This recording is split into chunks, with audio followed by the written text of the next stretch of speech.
ขี้ตรงที่นอนก้อนนึงหนูบอกพี่หนูไม่ได้ขี้นะกูบานบ้านพี่ขี้กูบานบ้านพี่ขี้ผู้ชายบอกว่ากูบานบ้านพ่อมึงขี้เตะหลังดุปากปุ๊บเจอทีเสร็จเยอะเปิดไฟมาตึ้งมาบ้าป่นเต็มที่นอนเลยเอาน้ำมันบ้ามาไวๆอ่ะแล้วก็มาดมคือกลิ่นพริกไทยเต็มจมูกเลยอ่ะแสบตูดไม่ไหวเลยอ่ะคดีปล้นรถขนเงินอ่ะปล้นรถขนเงินจะไปกินงูให้เราอ่ะแม่มันดูจากโหดๆแล้วมันนั่งกินงูให้เราอ่ะแม่นึกออกปะ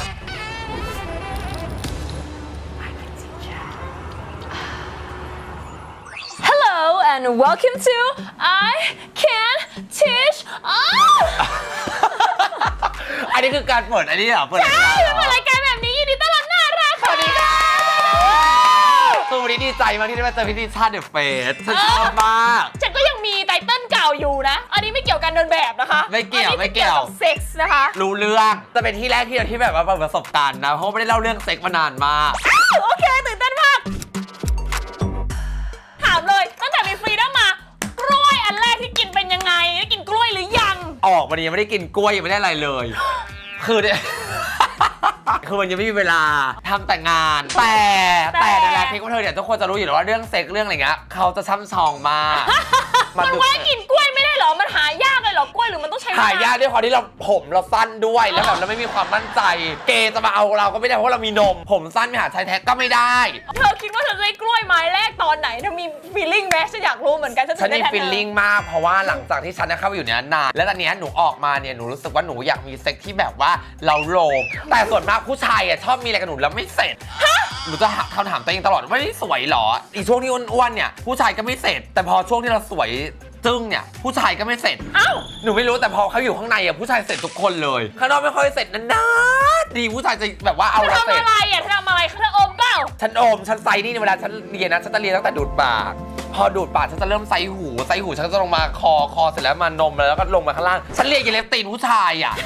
นี่ยังหาคำตอบตัวเองไม่ได้เลยนะแต่ฉันกะว่าออกมารอบนี้ฉันจะต้องมีผู้ชายที่เอาฉันและฉันต้องเสร็จและเขาต้องเสร็จไปพร้อมกันหรือว่าเธอยอมแพ้ง่ายไหมเธอเจ็บหรือเปล่าเธอแบบอุ้ยจบแล้วฉันสู้ตายบ้างฉันนอนเนี่ยฉันแบบฉันร้องอ้อนหรือว่าฉันร้องเสียงดังด้วยหรือเปล่าก็ไม่รู้นะเขาอาจจะโฟกัสไม่ได้หรอกเธอร้องยังไงเธอลองยกตัวอย่างการร้องฉันจะแบบว่าอุ้ยพี่ช่วยหนูด้วยหนูจะทำเป็นฟิลให้มันเจ็บให้เราดูเป็นคนทรมานเราโดนทรมานอยู่นะใช่แล้วผู้ชายมันจะชอบใช่จะไม่ไหวแล้วเพราะผู้ชายไทยบางคนเป็นโรคจิตพอมันเห็นเราเจ็บมันทรมานเนี่ยมันอยากจะเสร็จแต่พอหนูร้องจริงผู้ชายก็หดมากหนูไม่รู้เป็นโรคอะไรแต่รอบนี้ฉันมีวิธีทริคมาใหม่แล้วค่ะมีทริคใหม่อะไรยังไงปิดไฟให้หมดเลย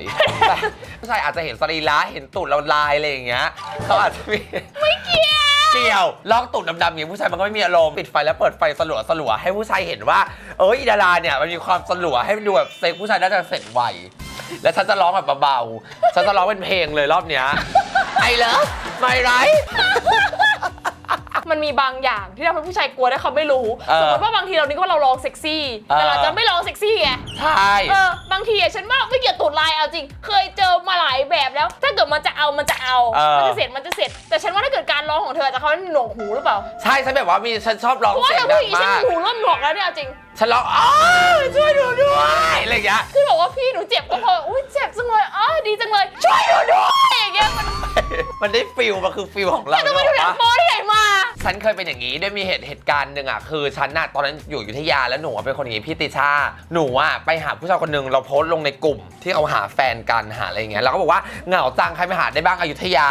ผู้ชายก็ทักมาบอกว่าเนี่ยพี่ไปรับได้นะพอไปถึงผู้ชายขับรถกระบะมาตามฟิลสไตล์เราเลยเพราะตอนนั้นเราเด็กผู้ชายมาถึงมารับฉันไปที่บ้านพอฉันก้าวขาไปที่บ้านเริ่มแรกแล้วปุ๊บมันเป็นห้องสี่เหลี่ยมเท่านี้นะภาพผนังแปะหนังโป๊หนังสือเต็มไปหมดเลยฉันตกใจมากฉันหันไปดูปุ๊บผู้ชายก็คือแบบว่ากำลังแบบว่าเล่นอะไรอยู่ฉันเลยว่าอีผู้ชายเนี่ยเล่นอะไรอย่างเงี้ยอยู่แล้วเนี่ยเรารู้ประสบการณ์เราจะยุ่งกับมันไม่ได้คือมันอาจจะฆ่าเราได้จะกลับบ้านก็ไม่ได้เพราะว่าในใจก็เงี้ยหนึ่งแล้วก็ตอนนั้นกลัวตายไปแล้วนะกลัวตาย 50% แต่ว่าของมันอยู่ 50% ใช่อยู่ 50% ถูกแล้วก็โอเคงั้นก็มาแล้วไหนๆมาแล้วก็ต้องเอาเพื่อเป็นประสบการณ์เพราะผู้ชายขับกระบะแต่งตามที่เราชอบด้วยผู้ชายเอานี่มาให้ชุดพยาบาลเราก็เลยบอกอุ๊ยชุดคอสเพลย์พยาบาลเราก็อีนี่มันโรคจิตแน่เลยถ้าเราไม่ทำก็ไม่ได้เราก็กลัวถูกฆ่าแต่ไหนๆมาแล้วก็ลองใส่เพราะฉะนั้นใส่เสร็จก็ผู้ชายก็คือแบบว่านานมากกว่าจะเสร็จทำเล่นทุกวิถีทางทั้งขึ้นทั้งอะไรจนแบบเราไม่ไหวพี่หนูขอนอนครึ่งชั่วโมงนะผ่านไป1 คืนแล้วผู้ชายก็ปลุกต่อผู้ชายบอกไปเปลี่ยนเสื้อผ้าเลยเราดีใจแล้วได้กลับบ้านมันเอาชุดนักศึกษาให้เราใส่เปลี่ยน ลี่ยนเป็นชุดนักศึกษาอุ้ยพี่หนูไม่ได้กลับบ้านสักทีนึงหรอเอาวะไงก็เอากันก็เริ่มแบบว่าใส่ชุดนักศึกษาพอใส่เสร็จผู้ชายก็เริ่มรุนแรงแล้วไอ้นายนี่ชอบความรุนแรงใช่ไหมได้มึงจิกเลยกระจกนั่งอยู่ตรงหน้าฉันโดนอย่างนี้เลยค่ะผู้ชายก็เย็นหนูแล้วบอกว่าร้องดังๆสิเราก็เริ่มร้องแล้วเฮ้ยอ๋อเธอเลยฝึกร้องดังสตอรี่ตรงนี้เองมันบอกว่าร้องดังๆเดี๋ยวครูให้เกรด4หนูก็พี่แล้วพอไม่ว่าหรอบอกพอไม่ว่าฉันก็เลยร้องพี่พอช่วยหนูด้วยอะไรอย่างเงี้ยจนผู้ชายแตกเลยค่ะพอฉันเรียกพอเท่านั้นแหละเสร็จเลยมันก็เลยทำให้หนูคิดมาตลอดว่าเวลาเรามีเรื่องผู้ชายเนี่ยเราต้องมีเซ็กด้วยความเสียงดังเล่าร้อนผู้ชายถึงจะเสร็จหนูว่าปัญหาหลักของหนูเนี่ยเป็นการที่ว่ามีอะไรกับผู้ชายแล้วหนูร้องเสียงดังผู้ชายก็เลยกลัวจริงตอนนี้ขนาดไม่ร้องนะแค่พูดกันด้วยเดซิเบลหูกูจะแตกแล้วนะคะตอนนี้ ฉันไม่ได้ยินมาว่าเซ็กครั้งแรกของเธอแทนที่เธอจะใช้เจลหล่อลื่นเธอไว้เจลล้างหน้าเกิดอะไรขึ้นน่ะล่ะใครเล่าให้ฟังเรื่องเนี้ยคือจะได้อินไซต์สุดๆไอ้แคทิชาสปาคืออย่างงี้เรื่องนี้ตำนานมากครั้งแรกของหนูตอนนั้นหนูหนีเรียนไปต้องบอกน้องๆคนอย่าหนีเรียนนะลูกนะเสาร์อาทิตย์ทำได้ลูกจันทร์ถึงศุกร์อย่าพึ่งเลยเสร็จแล้วหนูก็ไปถึงปึ้งผู้ชายก็แบบว่าใช้น้ำลายพอใช้น้ำลายแล้วมันเป็นครั้งแรกของเราอะเราไม่เคยพอเราไม่เคยอะเราแบบว่าเหมือนผู้ชายเอาน้ำลายทาปุ๊บแล้วมันไม่เข้าเพราะผู้ชายเป็นอิสลามแล้วของอิสลามจะใหญ่อยู่แล้วนึกออกปะของอิสลามใหญ่เหรอของอิสลามใหญ่มากของอิสลามเนี่ยคือขึ้นชื่อเรื่องความตรงใหญ่อวบอันไส้กรอกอีสานเลยจริงเหรอจริงของไทยไม่ค่อยตรงเหรอของคนไทยปกติก็ชอบไปแต่งเติมไส้กรอกบ้างระเบิดบ้างลูกอะไรก้อนๆบ้างเต็มไปหมดเลยแต่อิสลามเนี่ยเขาจะแบบคลิปปลายแล้วสะอาดสะอ้านตรงสวยนึกว่าสะพานทางด่วนคือรสมากแฟนหนูเป็นคนแรกเป็นอิสลามแล้วตอนนี้มันยัดไม่เข้าเราก็เลยนอนคว่ำท่านี้เลยค่ะผู้ชายก็เลยเอาเจลมาทาแล้วมันยัดเข้าไป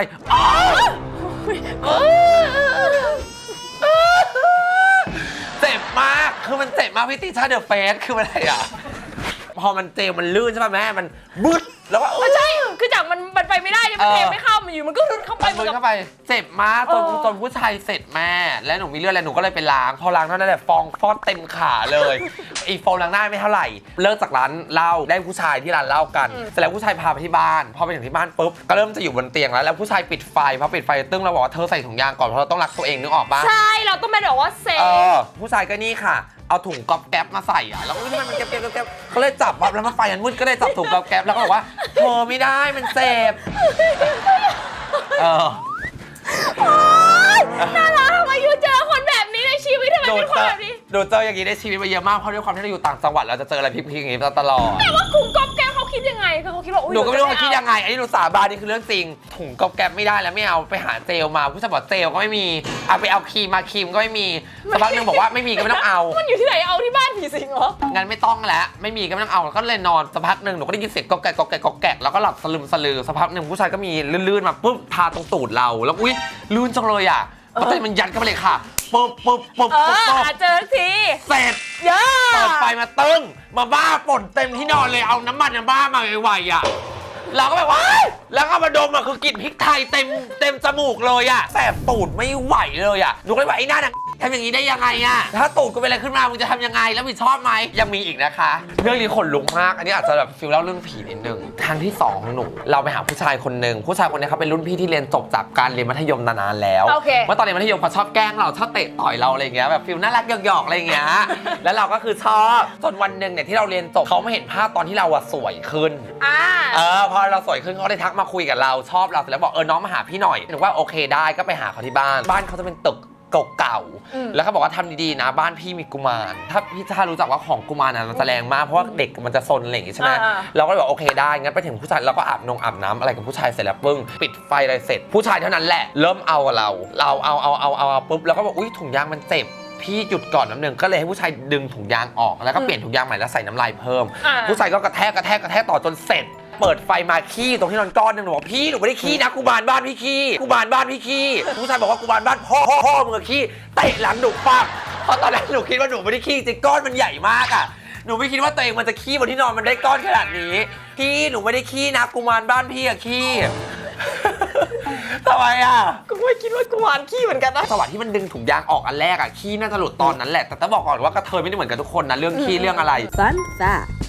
รู้กันไหมคะว่าจริงๆแล้วแพทย์ไม่แนะนำให้ส่วนล้างประตูหลังแน่นอนว่าตั้งแต่อดีตจนถึงปัจจุบันการมีเซ็กซ์นั้นไม่ได้มีแค่การเข้าประตูหน้าเพียงอย่างเดียวแต่ยังมีการเข้าประตูหลังด้วยซึ่งเป็นรสนิยมที่ไม่ได้เจาะจงว่าต้องเป็น LGBTQ เท่านั้นเพราะในปัจจุบันเนี่ยสังคมได้เปิดกว้างมากขึ้นก็ทำให้คู่รักชายหญิงนั้นเปิดกว้างและอยากรู้อยากลองได้เช่นกันและแน่นอนค่ะว่าการมีเซ็กซ์ทางประตูหลังเนี่ยย่อมหนีพ้นไม่ได้กับการส่วนล้างทางทวารหรือเรียกกันว่าทำแท้งก่อนมีเพศสัมพันธ์เพื่อป้องกันไม่ให้เกิดโมเมนต์ที่อาจจะน่าเขินอายหรือเรียกว่าแถมทองให้กับคู่นอนของเราแต่จริงๆแล้วทางการแพทย์นั้นมักไม่ค่อยแนะนำให้ส่วนล้างประตูหลังบ่อยมากนักเนื่องจากอาจจะเกิดอันตรายได้ถ้าหากทำโดยไม่มีการศึกษามาก่อนเพราะถ้าเกิดทำรุนแรงจนเกินไปเนี่ยอาจทำให้เนื้อเยื่อของลำไส้ฉีกขาดหรือบอบบางลงจนทำให้เสี่ยงติดเชื้อและมีอาการอักเสบได้นั่นเองค่ะจากคนที่ล่าแต้มมาไปอยู่ในนั้นเธอใช้ชีวิตยังไงในแบบว่าเธอไม่หิวหรอคือในนั้นเขามีผัวคนใดคนเดียวคือต้องมีผัวคนเดียวเลยผู้ชายบอกว่าเดี๋ยวพี่จะเติมเข้าไปในบุ๊ก10,000ให้คนเดียวได้คนเดียวเหรอคนเดียวคุณไม่สามารถมีคนอื่นคุณถูกตาหน้าเลยนะ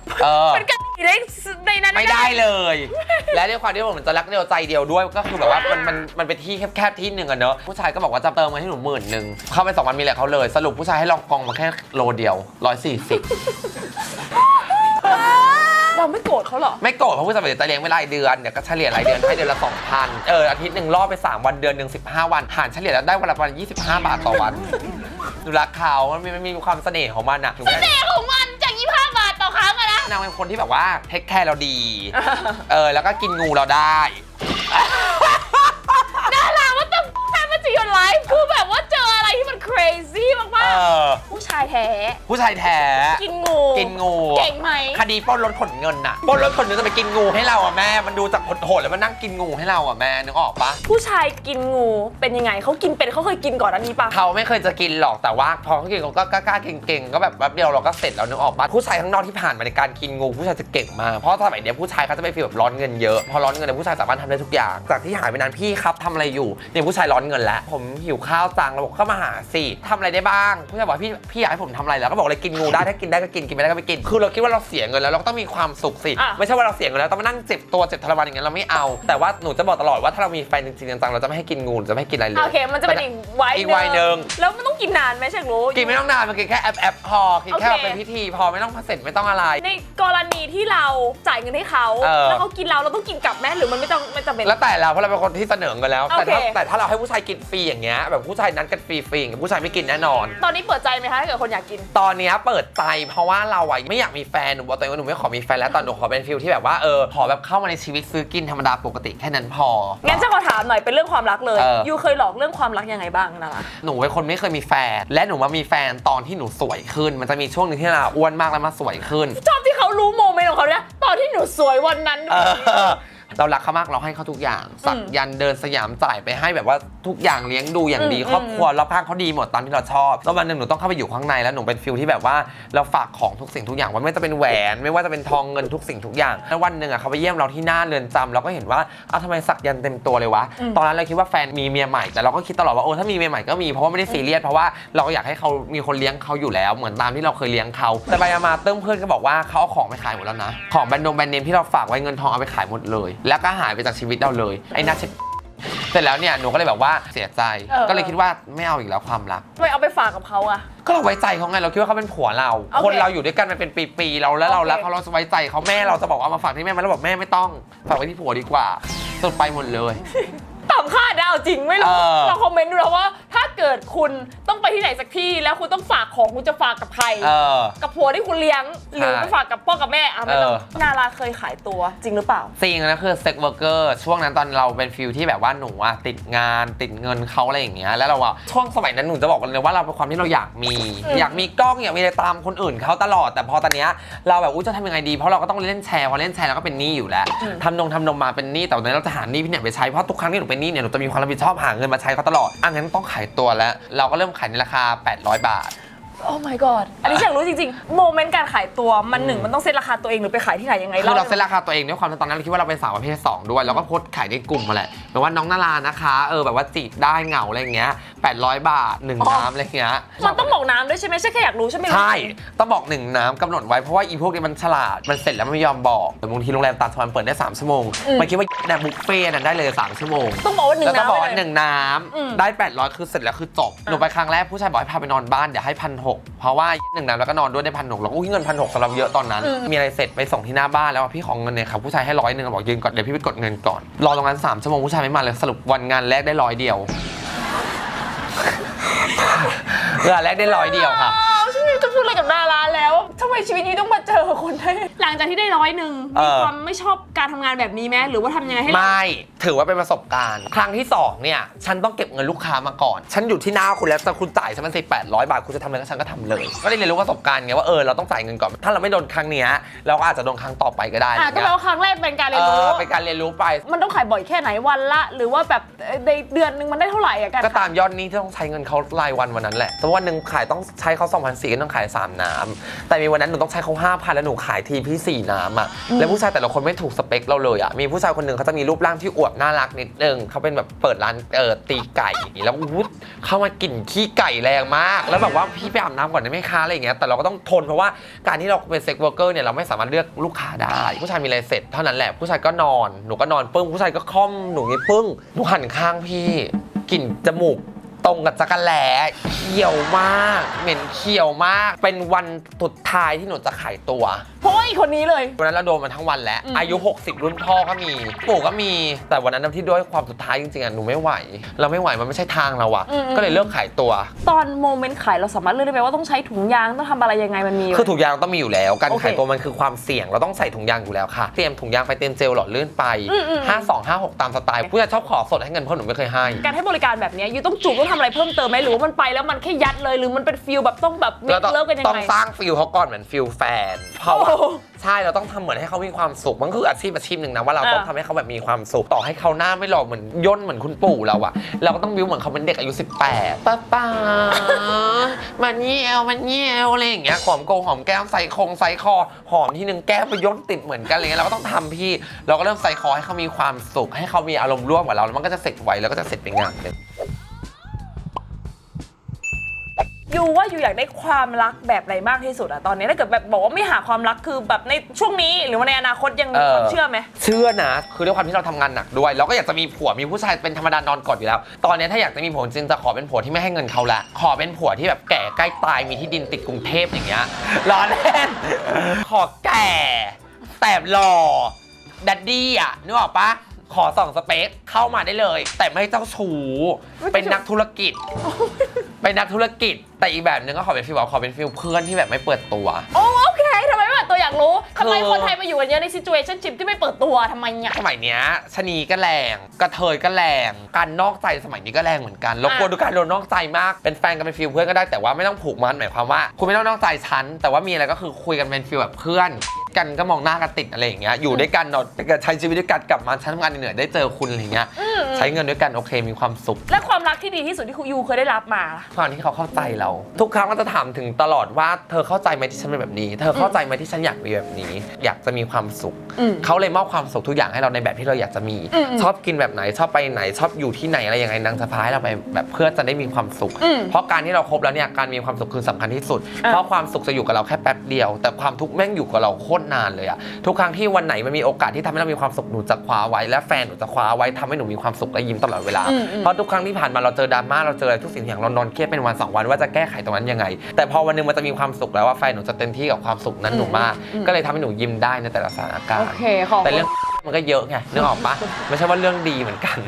จะมีคอมเมนต์เรื่องเซ็กส์อะไรที่ตอนนี้อยากจะเป็นการแนะนำหรือเป็นการที่อยู่ได้เรียนรู้มาสิ่งที่ได้เรียนรู้มานั่นที่สุดคืออะไรไหมคะคือประสบการณ์หนูเป็นคนหนึ่งชอบเก็บประสบการณ์มากให้รู้เลยเพื่อว่าให้เราได้มีชีวิตที่เดินข้างหน้าต่อไปแล้วไม่ผิดหนูอาจจะผิดมาหลายๆรอบทุกคนจะเห็นตลอดเลยว่าอีนาเจออะไรครั้งหนึ่งมาหนูจะไม่กลับไปทำอีกถ้ามันผิดเราต้องการประสบการณ์เพื่อไปเรียนรู้ครั้งหน้าต่อไปเพราะหนูกลัวมันจะต้องผิดพลาดในชีวิตเราต้องได้เรียนรู้กับมันให้มันชัดเจนและเราจะได้เอาไปใช้ในข้างหน้าว่าอันไหนมันใช้ได้วะในชีวิตข้างหน้าหนูถึงบอกว่ามันไม่ผิดแต่ต้องคนจะต้องรักตัวเองและต้องเซฟตัวเองให้ดีที่สุดเพราะว่าอาจจะไม่โชคดีเหมือนนาราก็ได้เราอย่าให้ใครมาหลอกเร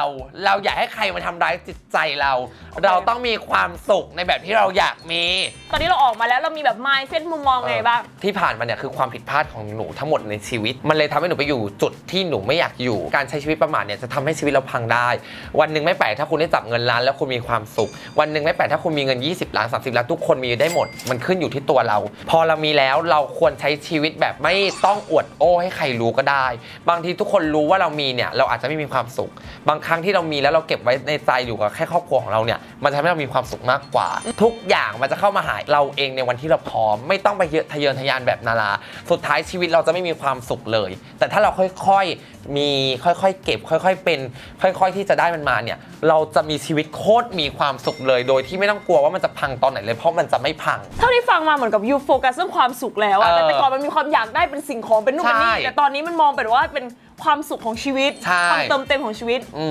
โอเคค่ะอ่ะอันนี้หมดคำถามแล้วนะคะวันนี้ใครอยากคอมเมนต์อะไรคอมเมนต์ได้อยากให้นาราช่วยฝากช่องทางการติดตามหรืออะไรอย่างนี้อยากฟังเลยฝากช่องทาง TikTok น้องนาราเค้กว่าเธอหน่อยก็คือนี่ช่องทางนี้นะแล้วก็ Facebook นารานิวัฒน์นะ TikTok ใหม่ช่วยกดติดตามแม่ TikTok เก่าปาตะก้าไม่ได้มีอะไรก็คอมเมนต์ได้นะคะเจอบอกว่าอันนี้เรียนรู้ทั้งมิสเทคของเขานะแล้วเรียนรู้ในสิ่งที่ดีนะทุกคนต้องไปใช้วิจารณญาณของตัวเองนะประสบการณ์ที่ผ่านมาแล้วนะคะขอบคุณพี่ติชาเดอะเฟสค่ะ